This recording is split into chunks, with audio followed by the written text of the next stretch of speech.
Head over to miniaturemarket.com where they have thousands of board games at discounted prices, and you can sign up for product alerts. Hello my friends, it's the Game Boy Geek here. You're about to see my Allegro 1-minute overview and final thoughts. This is designed to see if this game warrants more of your time. If it does, just keep watching because then you'll see my full intro overview and final thoughts. However, if you don't want to be spoiled anything and you want to skip right to the full review, use the time index below in YouTube. Lucky Numbers is a family game for 1 to 4 players where you'll start with a board of diagonal numbers like this. And you're trying to be the first to fill your board by putting numbers ascending order top to bottom and left to right. On your turn, you can be drawing randomly and placing that number if you can, always ascending top to bottom, left to right.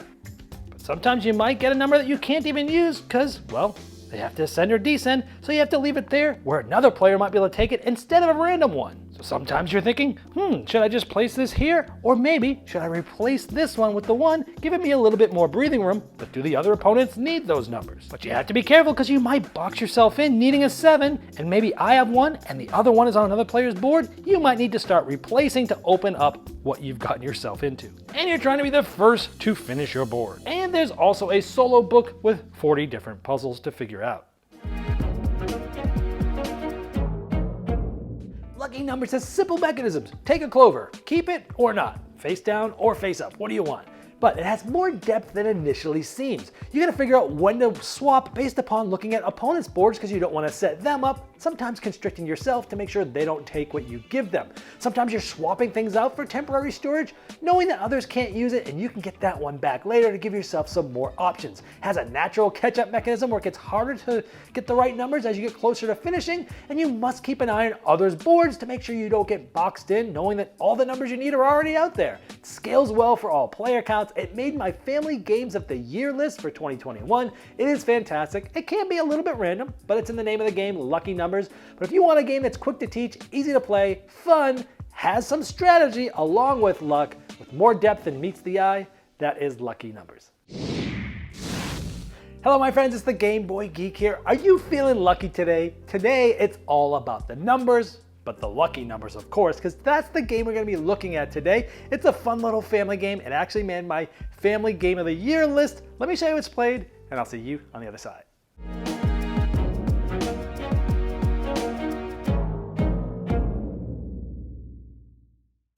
In Lucky Numbers, each player is going to get a board with 4 random numbers that will be set diagonally like this. And what you're trying to do is to be the first person to complete your board entirely. Over the course of the game, you're going to be placing these different shamrocks on your board, and you're always needing to keep things in ascending order in every column, top to bottom, and every row from left to right. Everything's always going up at least 1 number. The first to get your board filled is the winner. At the beginning of the game, each player will get 4 random shamrocks and they place them in diagonal order from lowest to highest, and you may need to get rid of those. Turns are very simple. There's many shamrocks that are face down off to the side, and there's essentially numbers between 1 and 20, and there's a certain amount of those depending on the amount of players. For example, if we're playing a 2-player game, there'll be 2 of each number that you can possibly get. So on your turn, most of the time, you're going to grab a tile that is face down and you'll flip it up and you can either place it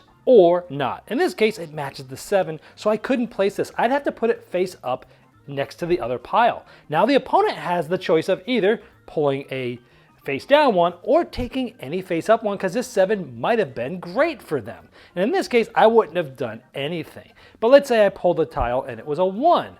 Well, I can't place the 1 here because it's greater than 7. I can't place it here because it's greater than 7, but you can replace. So I could take this 7, keep it face up, off to the side, and place it like this. Now this is in the pile that players could possibly take from, either any face down one or any face up one that's in a pile sort of in the middle of the table. But now I've given myself a little bit more breathing room to try to get here to here. Now, interestingly, there's a lot of, it seems very simple and it is quite lucky. That's why the game's called Lucky Numbers.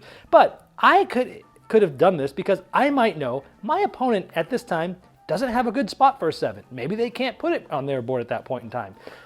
I can put this off, replace it over there, put it off to the side. If they don't take it, I now can take this, put it here. So sometimes through some creative things, you can swap numbers, put it there and hope nobody else takes it. kind of use it for temporary storage to set yourself up for a little bit better, numbers and a little more range a little bit later. So for example, the pile might look like this, which any player can grab from.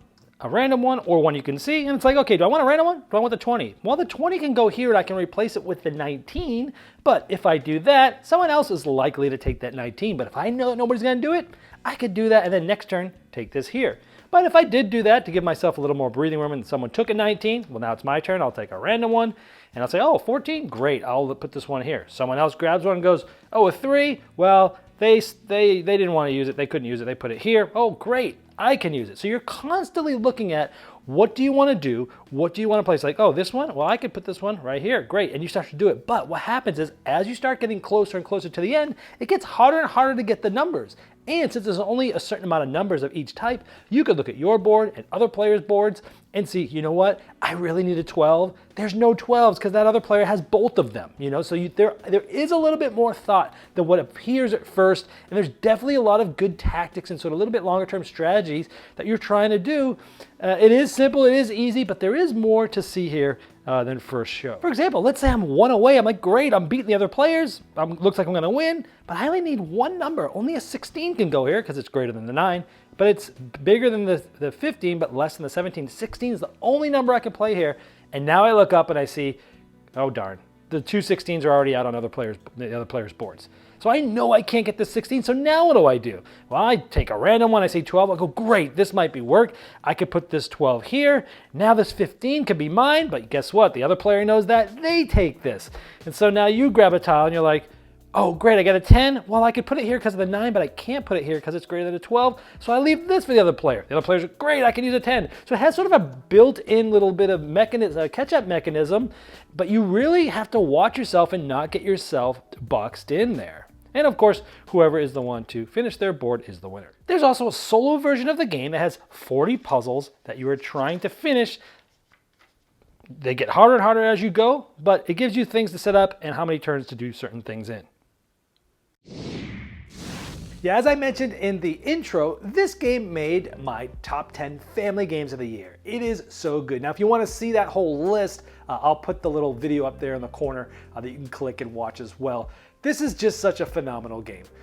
It's designed by Michael Schott, who is a great designer of simple games that have a lot of things also to consider, like Coloretto and Zularetto, which was a Spiel des Jahres.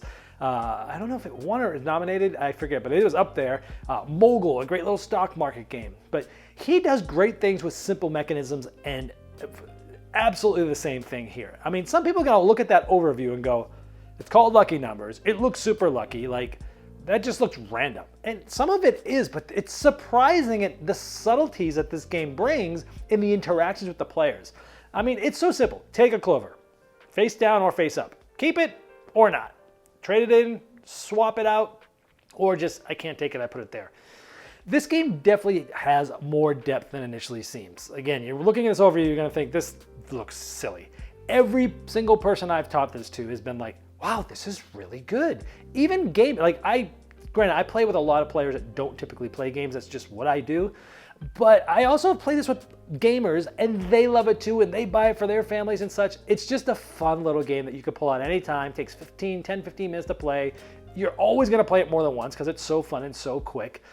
You try and decide when to swap based on opponents' boards. It's like, oh, I could swap this with this, but I don't want to do that because it will give them that and they'll use it, but I could swap it with this one, which isn't quite as good. It constricts me a little bit longer, a little bit more. It's going to make it harder for me to get that, to thread the needle for that one number I need there instead of having 2 I could possibly pick from.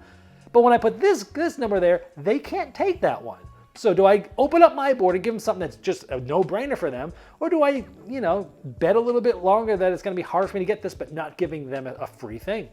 And when you have multiple opponents, you're thinking of that with looking at multiple boards. So it compounds the depth in that way. There's a mechanism in like Lost Cities, one of my favorite 2-player card games, where you put a card out there in a quote-unquote discard pile, hoping that they don't take it so that later you can pick it up and using it for temporary storage. I love that mechanism because you never know what they're gonna do. They don't know if you really need it. Here, you put something out there, everyone can see that you need that, and it's up to them to waste their turn to get it, or because you could, if it comes back to you, you basically used that discard area that somebody could pull for for temporary storage. Or you just put it there knowing that others can't use it. And like, haha, I'm gonna put this there, I'm gonna take it back, I'm gonna take it back next turn, I'm gonna be rearranging my board, give myself more breathing room. It's such an easy game, but there's so many little clever things you can do with it. I liked it as a natural catch-up mechanism from the leaders, as I showed you in the overview, where you can, as it gets more and more, less and less to be able to get numbers, it gets harder and harder to get that one number or that one space that you need. So it tends to be a tight game down to the wire.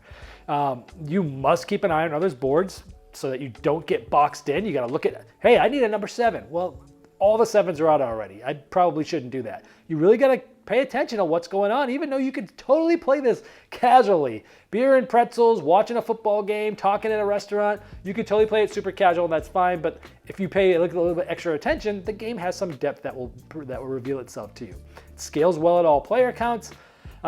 It's just fantastic. On the negative side of things, I told you it is a tight game. It does come down to the wire sometimes, and sometimes it is going to come down to just, I need a 6, you need a 5, there's a certain amount of things out there, there's one number of each, whoever gets it first is going to win, and sometimes that can happen. But you've had to play enough strategy throughout the game to get to that point, but the randomness can affect the winner. But it's also in the name of the game. You know what you're getting into when you play a game called Lucky Numbers. This game is fantastic, and because of this, it was on my family game of the year, and it's getting a Saxophone Serenade, because of course I'm going to be keeping this in my gaming library forever and showing it to people for a long time. This is Lucky Numbers. This has been the Game Boy Geek, breaking down barriers, growing relationships through board games, but helping you find the next one you'll love.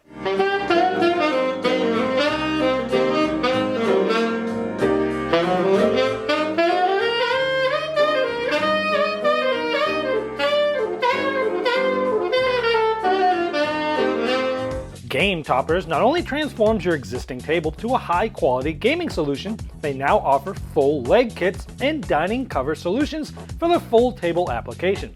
Paired with their amazing, thematic, premium stitch edge mats from noted board game artists like Vincent Dutray, collapsible cup holders, and really cool accessories, it's a complete system that upgrades every game you play.